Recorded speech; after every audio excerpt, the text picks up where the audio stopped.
আসসালামু আলাইকুম প্রাণপ্রিয় ভক্তগণ, হিন্দু ও অন্যান্য ধর্মাবলম্বীদের জানায় আদাব, নমস্কার ও আন্তরিক ভালোবাসা। আশা করি আপনারা সকলে ভালো আছেন। আমি তান্ত্রিক গুরু জালাল আজকে আপনাদের জন্য খুবই পাওয়ারফুল একটি বানের মন্ত্র নিয়ে হাজির হয়েছি। আমার প্রাণপ্রিয় ভক্তগণ এবং প্রাণপ্রিয় ভিউয়ার্সদের জন্য এই বানের মন্ত্রটি নিয়ে আমি হাজির হয়েছি। যারা এই ভিডিওটি মনোযোগ সহকারে পুরো ভিডিও না টেনে দেখবেন, তারা এই বানটি সঠিকভাবে 100% সফলভাবে আপনার শত্রুর উপরে প্রয়োগ করতে পারবেন। আর এই বানের মন্ত্রটির মাধ্যমে কাজ করে যে শত্রুর উপরে আপনারা এই বানটি প্রয়োগ করবেন, সে একদম শুকাইতে শুকাইতে কঙ্কালের মতো হয়ে যাবে, হয়ে তারপরে মৃত্যুবরণ করবে। আর আপনারা সকলেই জানেন যে শুকনো বান যার উপরে মারা হয় তার উপরে কোনো ওষুধ প্রয়োগ হয় না, তার উপরে কোনো ওষুধ কার্যকরী হয় না 100%। এবং যত ওষুধ খাক, যত কিছুই খাক না কেন, এবং কি হাসপাতালে যায় পড়ে থাকুক না কেন, তার উপরে কোনো ধরনের কোনো কাজ হবে না, সে মৃত্যুবরণ করবেই যার উপরে এই বানটি মারা হবে। তো প্রাণপ্রিয় ভক্তগণ, আপনারা যদি পুরো ভিডিওটা মনোযোগ সহকারে দেখেন, ইনশাল্লাহ আমি এই ভিডিওতে বিস্তারিতভাবে বলে দিব এই মন্ত্রটির মাধ্যমে আপনারা ঠিক কিভাবে কাজটি করতে পারবেন, এই মন্ত্রটি সিদ্ধ করার নিয়ম কি, এই মন্ত্রটির মাধ্যমে কাজটি করার নিয়ম কি, ইনশাল্লাহ আমি বিস্তারিতভাবে বলে দিব আপনাদেরকে। এই জন্য পুরো ভিডিওটা না টেনে মনোযোগ সহকারে দেখুন, তাহলে আপনারা সঠিকভাবে সফলভাবে আপনার শত্রুর উপরে এই বানটি প্রয়োগ করতে পারবেন। তো প্রাণপ্রিয় ভক্তগণ, আজকে আমি যে মন্ত্রটি নিয়ে হাজির হয়েছি, শুকনো বান মারার মন্ত্র, এই মন্ত্রটি আপনারা স্ক্রিনে দেখতে পারতেছেন। মন্ত্রটি আমি আপনাদেরকে ভেঙে ভেঙে বলে দিচ্ছি, মনোযোগ সহকারে মন্ত্রটি শুনুন। মন্ত্রটি হচ্ছে শুকনো বান।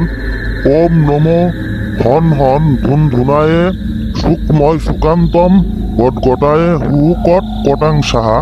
এই যে মন্ত্রটি আমি আপনাদেরকে বলে দিলাম, এই মন্ত্রটি আপনাদের মুখস্থ করতে হবে। সর্বপ্রথম এই মন্ত্রটি মুখস্থ করবেন। মুখস্থ করার পর আপনাদের এই মন্ত্রটি সিদ্ধ করতে হবে। সিদ্ধ করার জন্য আপনারা যে কোনো একটি নির্জন স্থান নির্বাচন করবেন, করে পাক পবিত্র অবস্থায় সেই স্থানে যাবেন, এবং যেই স্থানে বসে কাজটি করবেন সেই স্থানটাকে পাক পবিত্র করবেন। করার পর আপনারা সেই স্থানে বসে এই মন্ত্রটি সিদ্ধ করবেন। মন্ত্রটি সিদ্ধ করার জন্য আপনাদের 309 বার এই মন্ত্রটি পাঠ করতে হবে। এবং কি আপনারা যখন এই মন্ত্রটি পাঠ করবেন, তখন আপনার শত্রুকে স্মরণ করবেন, শত্রুর নাম স্মরণ করবেন, করে এই মন্ত্রটি আপনারা সিদ্ধ করবেন। মন্ত্রটি সিদ্ধ করার পর আপনারা এই মন্ত্রটির মাধ্যমে কাজ করতে পারবেন সপ্তাহে 2 দিন। আপনারা সিদ্ধ করতে পারবেন যে কোনো দিন, কিন্তু কাজ করতে হবে আপনাদের সপ্তাহে যে কোনো 2 দিন। তো সপ্তাহে 2 দিনের মধ্যে যে কোনো 2 দিন আপনারা কাজ করতে পারবেন। সেই দিনগুলো হচ্ছে আপনাদের শনিবার আর বৃহস্পতিবার। শনিবার আর বৃহস্পতিবার এই 2 দিন আপনারা এই মন্ত্রটির মাধ্যমে কাজটি করতে পারবেন। কাজটি করার জন্য আপনাদের একটা আসন সাজাইতে হবে। আপনারা সেই আসনে বসবেন, এবং কি আপনাদের 9টি সুই প্রয়োজন হবে। এই 9টি সুই আপনারা নেবেন। নেওয়ার পর আপনারা একটা লেবু নেবেন, নিয়ে সেই আসনে বসে আপনারা একবার করে মন্ত্র পাঠ করবেন, আর একটি সুইয়ের উপরে ফু দিবেন। ফু দেওয়ার পর সেই সুইটা আপনারা সেই লেবুর ভিতরে ঢুকাবেন। এইভাবে আপনারা 9 বার মন্ত্রটি পাঠ করবেন, আর 9টি সুইয়ের উপরে ফু দিবেন। ফু দেওয়ার পর 9টি সুই আপনারা সেই লেবুর ভিতরে ঢুকাবেন। ইনশাল্লাহ ঢুকানোর পরে এই যে মন্ত্রপুত যে সুইগুলো আপনি যে লেবুর ভিতরে ঢুকাইছেন, এই লেবুটা আপনারা একটি গুরুস্থানে গিয়ে একটি কবরের মাঝখান বরাবর পুঁতে রেখে আসবেন।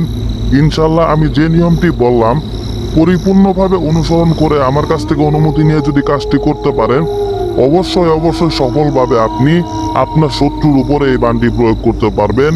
এবং কি আপনার শত্রু অবশ্যই অবশ্যই এই বানের মাধ্যমে শুকায় একদম শুকনা হয়ে মৃত্যুবরণ করবে। তো প্রাণপ্রিয় ভক্তগণ, ইনশাল্লাহ কাজটি করার আগে অবশ্যই অবশ্যই আমার কাছ থেকে অনুমতি নেবেন, এবং আপনাদের যে কোনো প্রয়োজনে যে কোনো সমস্যার জন্য ইনশাল্লাহ আমার কাছে যোগাযোগ করবেন। স্ক্রিনে আমার নাম্বার দেওয়া আছে, ইনশাল্লাহ সব ধরনের পরামর্শ আমার কাছে পাবেন।